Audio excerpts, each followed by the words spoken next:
Hi guys I'm Rajkumar. Today வந்து பார்த்தீங்கன்னா, நம்மளோட வெப்சைட்டில் வெட்டிங் ஃப்ளெக்ஸ் பண்ணர் பிஹெச்பிஎல்ஸ் வந்து கொடுத்துருக்கோம். ஸோ பேனர் வந்து பார்த்தீங்கன்னா, உங்களுக்கு இது போல தான் இருக்கும். ரொம்பவே யூனிக்காக அண்ட் கிளாசிக்காக இருக்கும். சரிங்களா?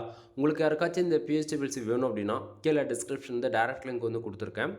அது வந்து பார்த்தீங்கன்னா, நம்மளோட வெப்சைட் லிங்க் தான். நம்மளோட வெப்சைட் நேம் வந்து பார்த்தீங்க அப்படின்னா, குமரன் நெட்வொர்க் டாட் காம். ஓகேங்களா? அஃபிஷியல் வெப்சைட் இதுதான் நண்பா. நம்மளது 2 வெப்சைட் இருக்குது. Kumaran network dot com and Kumaran network dot in. சரிங்களா? இந்த 2 வெப்சைட்டுக்குள்ளே நீங்கள் எங்கே போனாலுமே இந்த பிஹெச்பிஎல்ஸ்ன்றது ஃப்ரீயாக டவுன் பண்ணிக்கலாம். கீழே டிஸ்கிரிப்ஷன் வந்து டேரக்ட் லிங்க் வந்து கொடுத்துருக்கேன். அது யூஸ் பண்ண அந்த பேஜுக்கு நீங்கள் டேரெக்டாக வந்துருவீங்க. பேஜோட சென்டரில் உங்களால் இந்த பிஹெச்பிஎல்ஸ் டவுன்லோட் பண்ணுறதுக்கான டவுன்லோட் பட்டன் டெலிகிராம் பட்டன் வந்து இருக்கும். ஸோ டவுன்லோட் பட்டன் யூஸ் பண்ணி ஃபைல்ன்றதை நீங்கள் ஃப்ரீயாக டவுன்லோட் பண்ணிக்கலாம். மறக்காமல் நம்ம வெப்சைட்டுக்குன்னு இருக்கக்கூடிய டெலிகிராம் சேனல் வந்து எல்லாரும் ஜாயின் பண்ணிக்கிங்க. ஒவ்வொரு நாளும் நம்ம வெப்சைட்டில் கொடுக்கக்கூடிய எந்த ஒரு ஃபைலாக இருந்தாலும் சரி, அதனுடைய ஃபோட்டோஸ் ஜிபிள் பிஎஸ்டி மூலியமாக ஒரு காப்பி நம்ம டெலிகிராம் சேனல் இன்க்ளூட் நம்ம வந்து கொடுத்துட்ருக்கோம். ஸோ எல்லோரும் மறக்காமல் நம்ம வெப்சைட்டுக்குன்னு இருக்கக்கூடிய டெலிகிராம் சேனல் வந்து ஜாயின் பண்ணிக்கிங்க. தென் நம்மளுடைய அஃபிஷியல் வெப்சைட்னா Kumaran network dot com. One time check பண்ணி பாருங்கள். 1000+ ஃபைல்ஸ்க்கு மேலே நம்ம வந்து ஃப்ரீயாக கொடுத்துருக்கோம். ஸோ டவுன் பண்ணி என்ஜாய் பண்ணுங்கள். எனவே தேங்க்யூ ஃபார் வாட்சிங். ப்ளீஸ் சப்ஸ்கிரைப் நண்பா.